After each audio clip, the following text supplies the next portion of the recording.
Well, hello. Welcome to another live stream. Let me know, how does it sound? Is it all right? Is it clipping a little bit? Looks a little bit warm in there for me. Let me know, how does it sound to you? But we're doing another live stream. This is the Dell XPS 16, the best create laptop you can get from Dell. Pretty much maxed out. I'll talk about the specs in a minute. But the question is, how good is it for video editing? Because it's very hard to know how good is it at certain things without actually looking, testing some of these things, and then seeing the GPU power, the temperatures, the CPU power, and so on. So that's exactly what we're going to be doing. I can see Cheeks there, says it's fine, very nice. It is good that it sounds good. 2 live streams 1 week, yes indeed. Arias is saying first time attending TN live. Nice to see you there, very nice. So I'm going to be showing you the specs in a minute, and we're going to be testing DaVinci Resolve as well as Premiere Pro. So all of these different codecs and different programs, and I'll walk you through. Even if you've never done any video editing in these programs before, or you don't know how these programs are going to work, I'm going to explain you everything. So as I'm doing this, you can follow along and see how some of the hardware reacts and so on. But before that, we've got a quick message from our sponsor. This video has been brought to you by Asus ProAd PZ13, the ultra-portable AI laptop for creators with military-grade durability, professional OLED display. Oh, and did I mention that the keyboard and the screen also detach for ultimate portability, and much more. Go check out our whole playlist and the full overview in the video description below. Thanks Asus ProAd for sponsoring this part of the video. So let's talk about the specs of the PC then. Okay, let me put myself into that corner. That's a little bit better. And firstly, the CPU. The CPU is Intel Core Ultra 9 185H, which is a 16 core, 22 threads. So there's 8 P cores and 8 was it 8 or 6 E cores as well. There are actually low power efficiency cores there as well, but we don't see them in Task Manager. But it's one of the best that Intel has right now available. The new Lunar Lake is coming very, very soon, but a lot of things are going to change in the Lunar Lake. There's some rumors that the multi-threading is actually going to be gone, so it's interesting. Cheeks is saying, I have a Dell XPS 9 5550. And it's still running since 2016, 4K touchscreen, 32 gigabytes RAM, 1 terabyte NVMe. This is a beast back in March. Oh yeah, this was a beast indeed.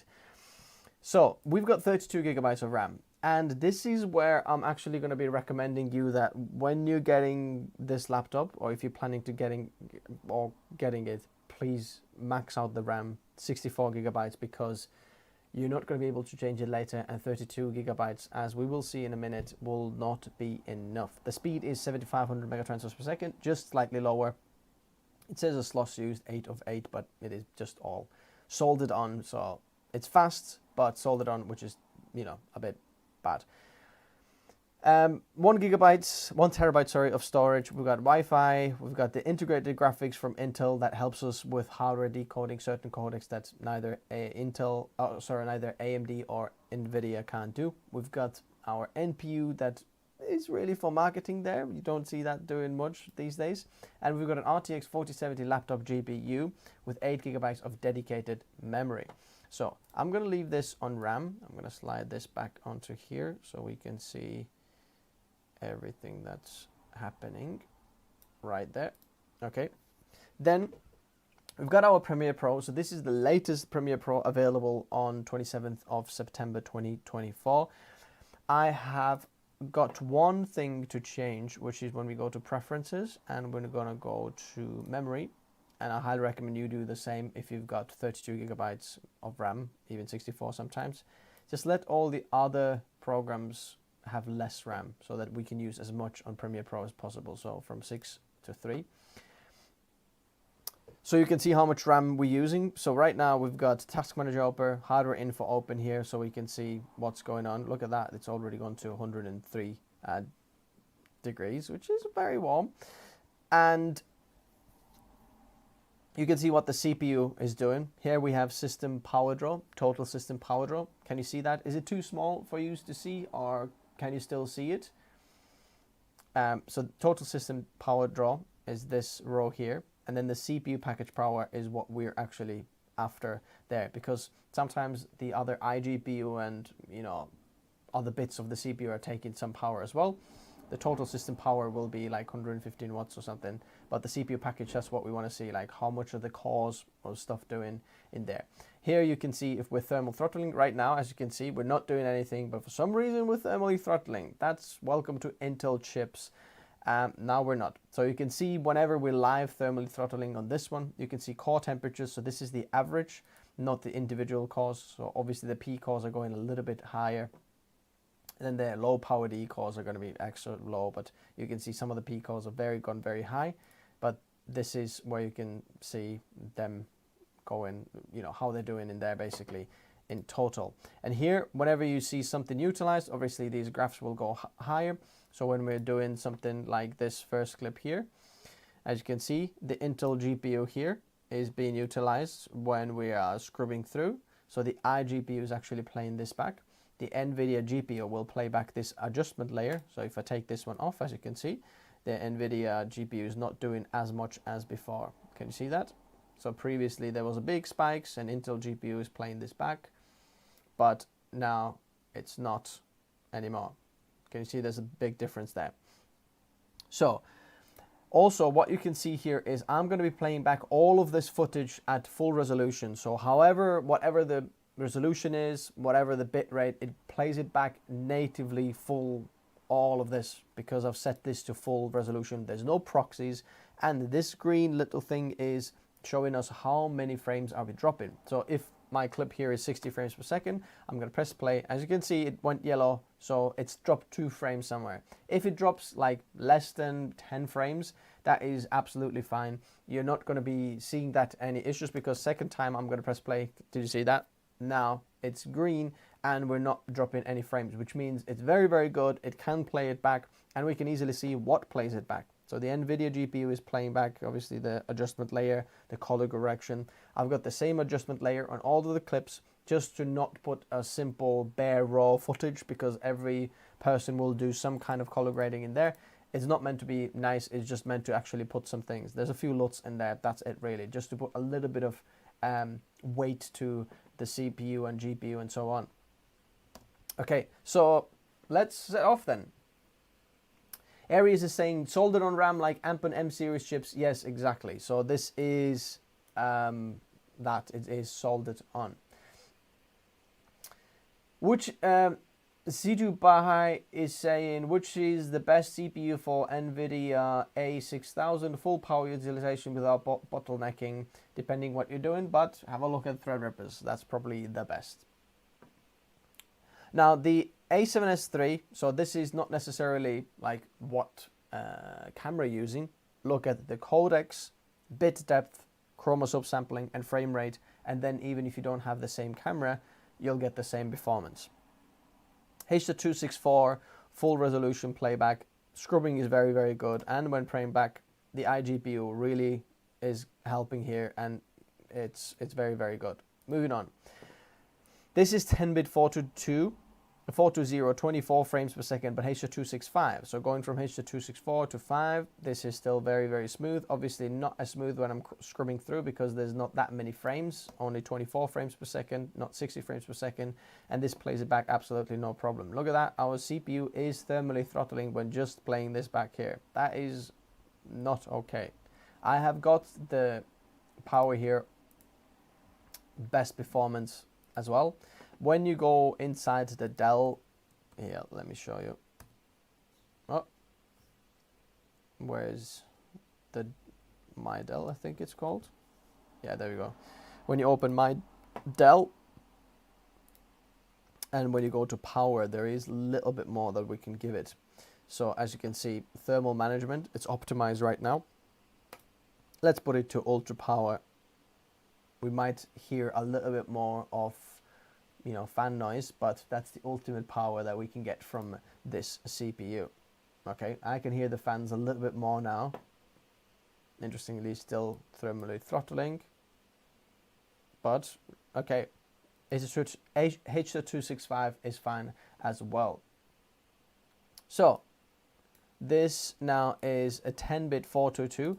This will be accelerated on the CPU. As you can see, I'm going to press play, look at the CPU. Boom. The iGPU now is not doing as much. The CPU is handling this very, very well. 0 frames dropped, scrubbing is all right. Pressing play is it's very good. I've got no issues with that. I can see it's chewing it through very, very well. I think the Ultra 9 here helps as well, because the high single core performance compared to the Ultra 7. This feels a little bit better than the Inspiron 16 that we did earlier in the week. Moving on to 25 frames per second, H.264. One of them is all intra, one of them is long GOP, just different compressions, and you can see the 25 frames per second is always very hard on the CPU. Not necessarily because it's 25 frames per second, but because it's 422 10-bit. This goes all on the CPU. So when I'm scrubbing this, look at the CPU, it just goes to 100. But the scrubbing on SI is a lot easier. So the second clip here is all intra, which means every single frame is like read separately, rather than in here where the compression needs to look at a couple of, like a group of frames to figure out what the frame is. In here it's lower, bit rate saves in actual, you know, size of the file, but it's not going to be as easy playing back on your PC. Both of them pretty good. When pressing play, yeah, pretty instant playback. I'm very happy. Not bad at all. Look at that, 71 watts CPU package, sometimes drawn. This is 60 frames per second H.264 422. So this is now more frames per second, all on the CPU. As you can see, when scrubbing through, it's a little bit struggling now because we've got 60 frames per second, and playing them back full resolution 4K is a little bit heavy. When pressing play, did you see it took some time? Pressing play, it took some time, and then now it's playing back. It went yellow for a second previously, but right now it's green. It's not dropping any frames per second. This, I know I'm streaming at 30 frames per second, but this will show that it is playing back 60 frames per second in here, as you can see.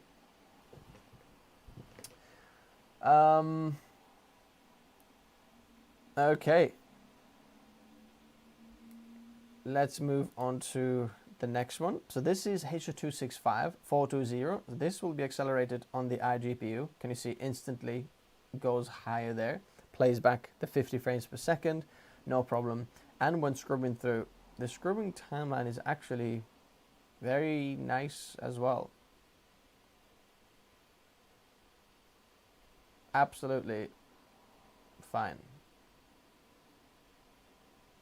Because the iGPU Intel there. Oh, and when pressing play, it's like very instant playback. That's pretty amazing. Okay. No problem with 10-bit 420. This can be accelerated on NVIDIA as well, but this here is where Intel has an edge over AMD and NVIDIA, because only Intel iGPUs and their dedicated GPUs, Intel GPUs, can play this back hardware decoded. This is H.265 10-bit 422 60 frames per second, and when I'm pressing play, okay, it dropped how many frames? 7 frames, but it's, let's try it again. There we go. Smooth. As you can see, into iGPU, that's where all the heavy load goes onto there. We're playing this back full resolution, 422 10-bit H.265, 0 frames dropped, no problem.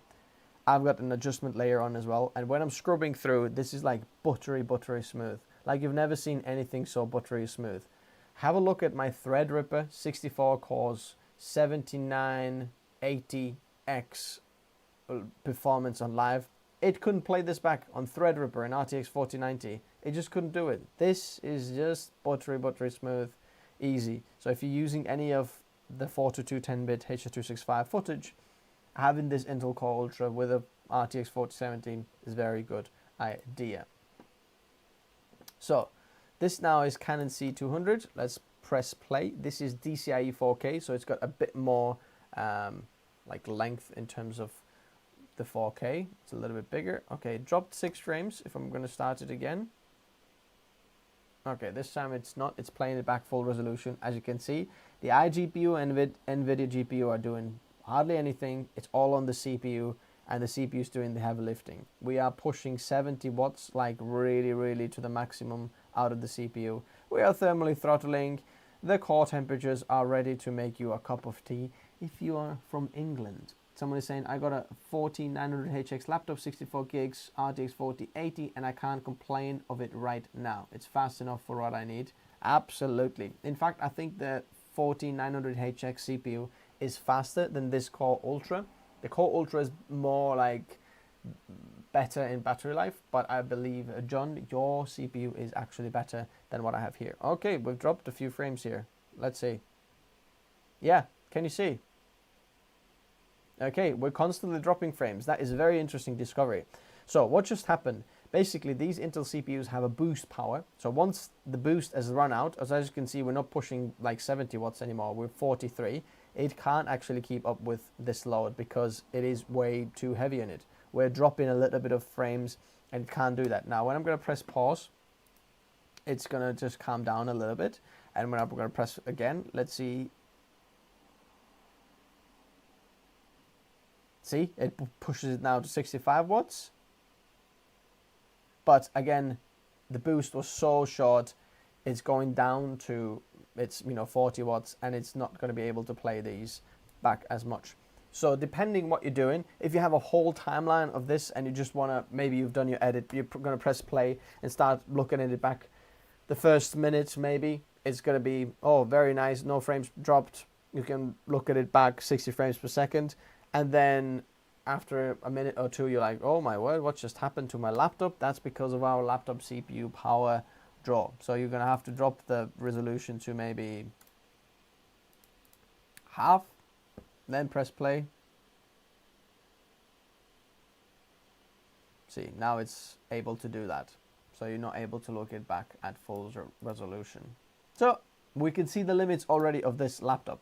As you can see, our RAM has gone quite high. So this is Red 4K, Red Raw 4K, which is not particularly hard codec to play back. The scrubbing is incredibly smooth. As you can see, NVIDIA GPU is doing a lot of the debarriering and is 100% utilized. We're pressing play, 0 frames dropped, and I believe this is it 60 frames per second? What is it? No, 24 frames per second. But I believe it's already been put into slow-mo, exported into this, because this is not like real time. This is like slow motion.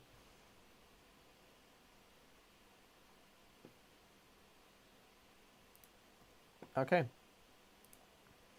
Next, we've got 120 frames per second. This is going to be hard. I've never seen any PC, laptop, any machine play this back. We are 42 watts, 43.7, 46. It's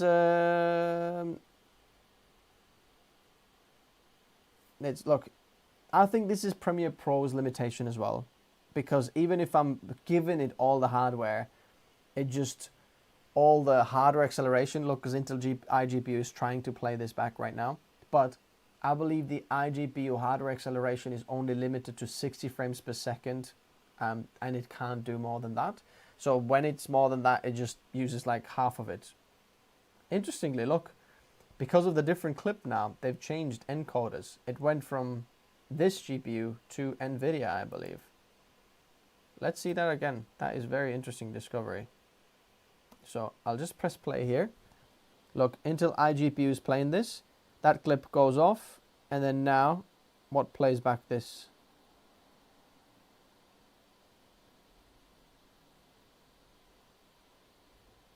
It moved on to the CPU. Can you see? So iGPU is there, probably in that bit in there. And then now the CPU is playing back on this one, because this is the 42210-bit. This can't be accelerated. The CPU is carrying this over. And I believe the next one, if we're going to see this here, that should move on back to the iGPU. Yeah, did you see that? Boom, just instantly changed into the iGPU, and now we're accelerated on the iGPU. Okay.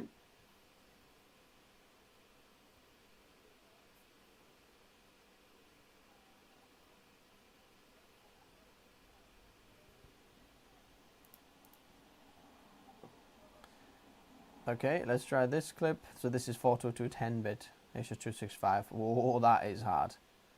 So this is what the iGPU is trying to do now, because do you remember the Canon R5 where we played back 60 frames per second? Now this is the same codec, but 120 frames per second, and it is absolutely dropping frames like what? Like flies? What should we do? Dropping frames like, I don't know. Okay, resolution gets higher. This is red 5K red raw. NVIDIA GPU is probably going to be chewing through most of this. The interesting thing is we're not all the time boosting to the higher wattages there. Look, NVIDIA GPU is doing most of the heavy lifting. 0 frames dropped, full resolution, 5K red raw playback. I believe the other one actually started to struggle. What I mean by the other one is the Inspiron 16 Plus. That's interesting. This is 6K red raw. I don't think this is going to be playing it back, because I haven't seen many people play this back. Yeah, as you can see, a heck of a slideshow. 5, 6. Oh, actually not. Whoa, that's only dropping a little. As you can see, it's constantly tripping 21 frames. This, I believe, is Komodo, and that was Weapon, if I'm not mistaken. Different red raws. And because of the different compression rate, it might be easier or harder to play back as well. But actually, I'm very surprised that this is still playing this back. The RTX 4070 really helps here. I mean, I'm scrubbing this through. This is... I mean... This is impressive. I did not expect that. Full resolution. Wow. So if we've got it at half the resolution, look at that. Is not even... Not dropping any frames.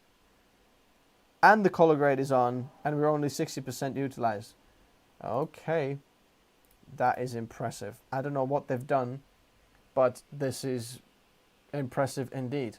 We tried the Inspiron 16 Plus, and that wasn't as good in there. Are we dropping frames? What's going on? No. All good.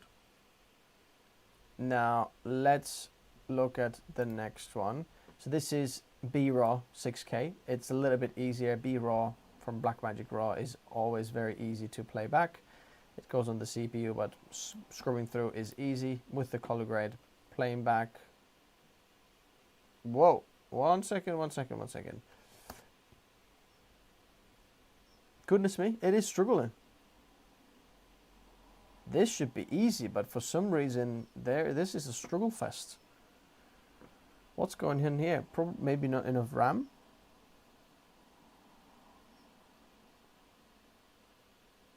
Okay, that's interesting. The scrubbing is fine, but playing it back with the color grade is just, you just can't do it. Okay, now it does.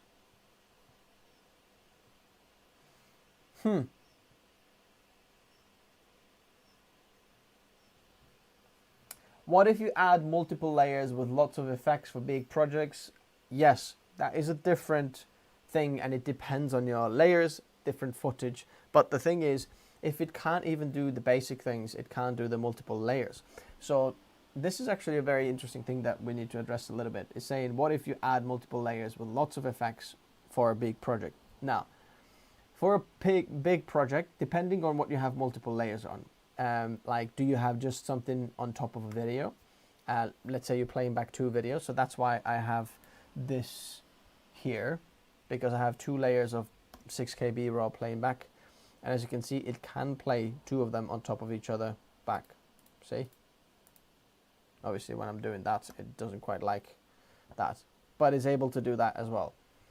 It gets complicated when you start to add effects. And by effects, we mean maybe some transitions, maybe some graphs and graphics, things like that. I have got color grading on, and the color grading is obviously fine doing it because that will be accelerated on the NVIDIA GPU. Did you know Lumetri color in Premiere Pro is accelerated on GPU, not on the CPU? So that's why we're trying different codecs and seeing where it plays back. Interestingly, some of these things, some of these laptops are very, very different. Like the Inspiron, even though very, very powerful, some of these things are much better on here. This is going to be ridiculous now. I'm not even going to put it full resolution because this is Canon R5 8K RAW. And this plays back surprisingly well. Usually the memory should be like so much higher on this, but actually I can't believe how is it doing it. Obviously the CPU is absolutely pegging it, and look at that, we're pushing like 72 watts, and the more I'm pushing it, the less it plays back. But I'm surprised that this is doable because usually this was not doable. At full resolution, let's have a look at this slideshow as well. Look, we're absolutely maxing out on RAM, 31.5. That's like as much as we have, and we would want some more. Uh-oh. Oh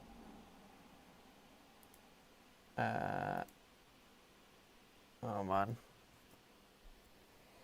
Oh no. It's crashed. Yes. Okie dokie. Are we gonna get it back? Yes. It survived. That's good. Oh, the mouse is still a little bit choppy. Something's happening. Yeah, it's because we're RAM bottlenecked. It's just like I don't have anything else to put in here. I'm gonna have to swap. So I'm gonna just. Oh no. I just clicked close on that as well. Oh my word. See, that's why you want 64 gigabytes, because this is not so good. Not so.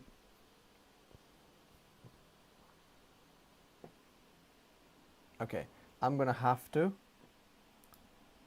Sorry, this is like undoable now because it's maxed its RAM out, but it can't empty it. So it doesn't know like, okay, what can we let go of? It thinks we have to keep everything in there, and I can't do anything. Oh, come on.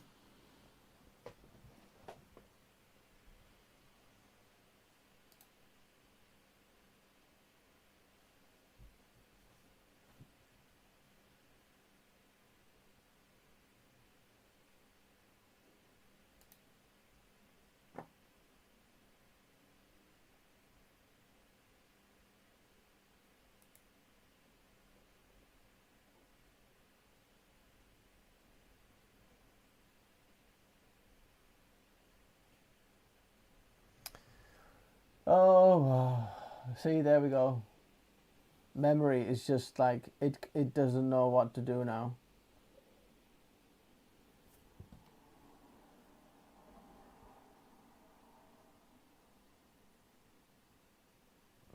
Like everything. That's why you want, look at that. It's just trying to figure out like everything I did. It's trying to save the project. Come on, please. This is actually one of the. Please. Let's save it.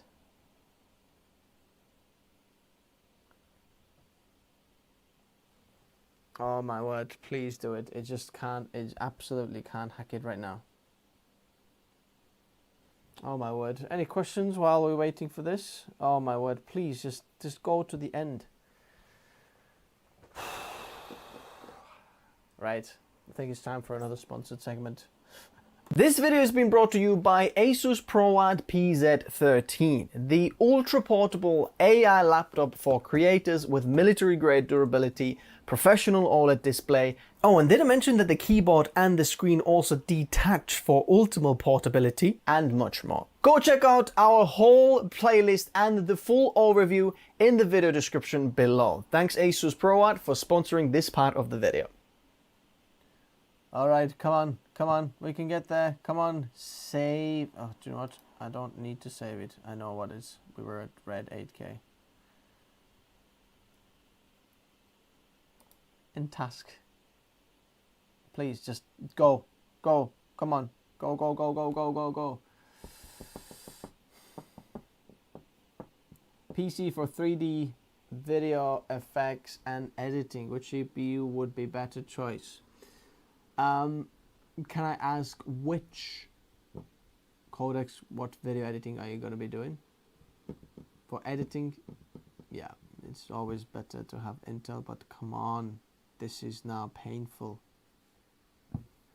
Oh my word. See how the downside is once you've like, okay, yes, okay, look at this. Oh, it's all gone down. Let's open this again.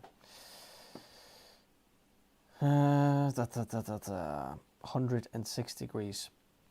That's a bit hot, don't you think?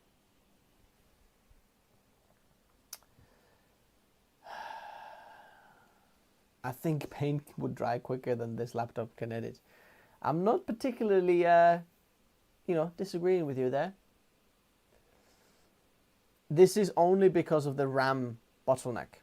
Okay, did you see previously we didn't hit that? Even at half the resolution on that Canon R5 8K, it was fine. But the full resolution just required a lot of RAM and it just absolutely went belly up. Right, we'll keep that one there. Keep that there so we can see what's going on. Okay, are we back? So, not that one. We've done that one. Now let's move on to red raw. Okay.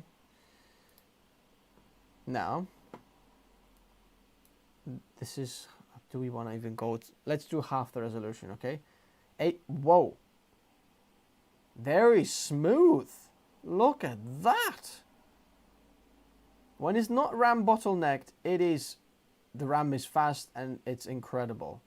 By the way, when the RAM is fast, did you know that it's also the iGPU's memory or VRAM will be fast. So if the iGPU can play certain things back, it'll be better to have faster RAM because it's faster, memory for the iGPU. This is not accelerated on the iGPU. It just kind of uses the screen to play this back.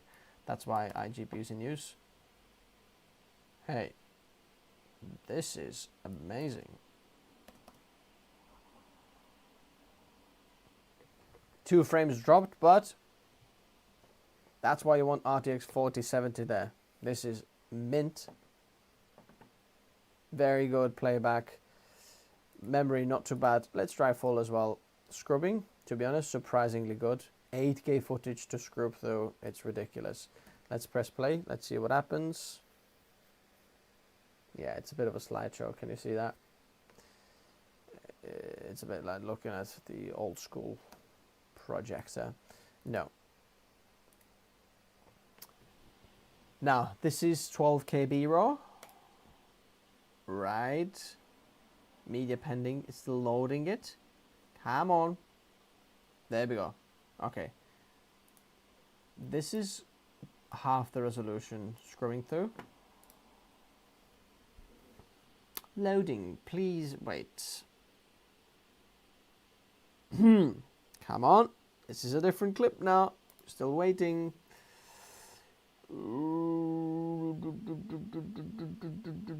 Okay, there we go. It doesn't like this 12K. Really doesn't like it. Even though it's like on the desktop, it's just not enjoying it at all. Okay, we'll press that to go.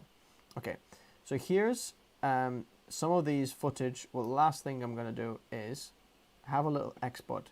A little bit is on the adjustment layer, and then we don't have the adjustment layer, okay? We're going to export this with media encoder. Preset, we want YouTube 4K Ultra. Press OK. Send to media encoder. Media encoder, if you're not familiar with video editing, I'm sure you do, but this, with Adobe, that's the amazing thing. You can encode or export video or render some things in the background while actually editing. So it basically sends all of this timeline now to media encoder, where we can just encode this. And then we can keep editing in here. But I don't want to keep editing. I am just going to close that, and I'm going to press play in here so we could see how the performance here actually works now. So as you can see, NVIDIA GPU is the one taking the load. The CPU is going as well, actually full on, 70 watts there. Memory, it uses probably as much as possible here. Total system power draw is 135 watts. Now, this is more than the power brick can supply. The power brick can supply only 130. So we're pushing, look, it was 141. So it uses the battery and probably some of the power, all of the battery power block as well. That's 12 bare. What is it? The 12K, it was a 12KB raw in there. Look at that. The GPU gets about 30-40 watts. The CPU is taking more power actually here. It is accelerated on the GPU, but the CPU takes most of the loads. So if you have any other questions right now, I'm going to be taking the last questions. In a minute, it's going to change. So as you can see, the high resolution, it is heavy for this to encode. It is absolutely, given its maximum here, it is very warm. Oh my word. Let's have a look at the core temperatures. So our P cores here are 100 degrees. The P core 9 is especially stuttering here, especially hot. It is 12-bit, yes.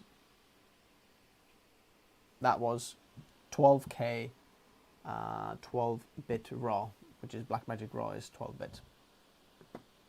But it is well, yeah, there's a whole other conversation between the Blackmagic 12-bit versus Sony's 16-bit raw that you can, you know, record on some of the external HDMI out, because I think one of them is linear and then one of them is not linear, so the way it works is a little bit different.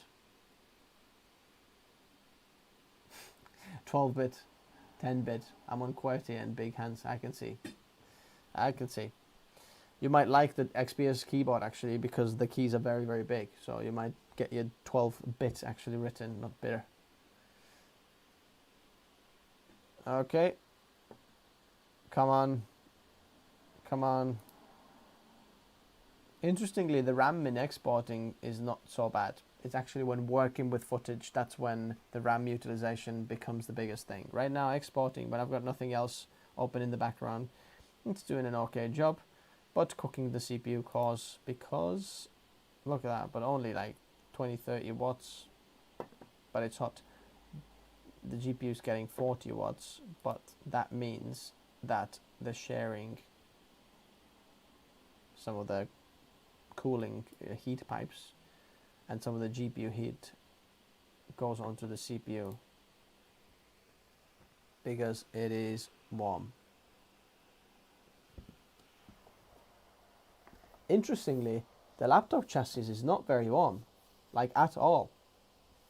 That's interesting, because usually like the Inspiron became like a hot pan, you could cook an egg on it. This is not bad, even though all the CPU inside is like 80 watts. That's very interesting. Look, it's trying to encode that to 12K. Come on.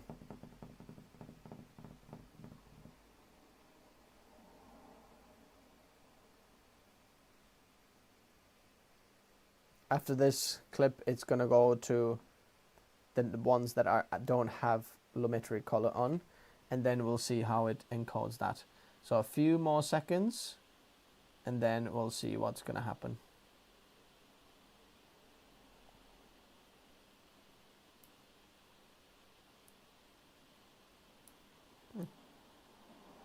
Gonna have this open in there for now. Okay, watch when this clip here changes. A lot of things here should change. I think the NVIDIA GPU will go down, and the Intel iGPU will go up. Boom. Let's take a look.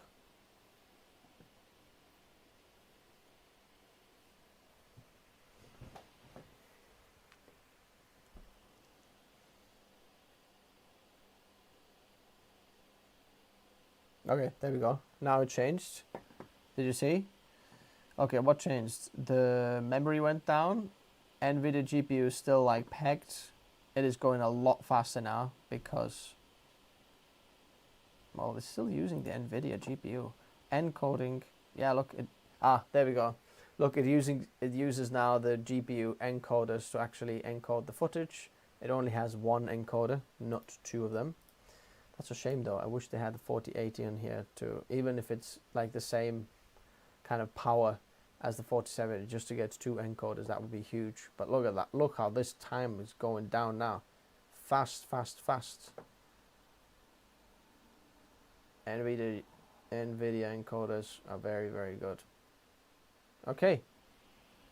So, in conclusion, is this laptop any good? And I think this is very impressive actually. Some of the conclusions what I noticed when editing and doing this with you now. Number one, the RAM, please upgrade the RAM to 64 gigabytes, because that will be massive benefit for you, especially when editing with footage, because 32 gigabytes is not enough for creators these days. I don't know why they even have the 16 gigabyte option here. That should be like ridiculous. Like, no, why would you want this with 16 gigabytes? Anyway, that's another thing. The second thing is, actually, I'm quite impressed how well some of the things are optimized. Even though the Inspiron in like pure raw benchmarks are like better than this one, but the Dell here handles some of these things a lot better.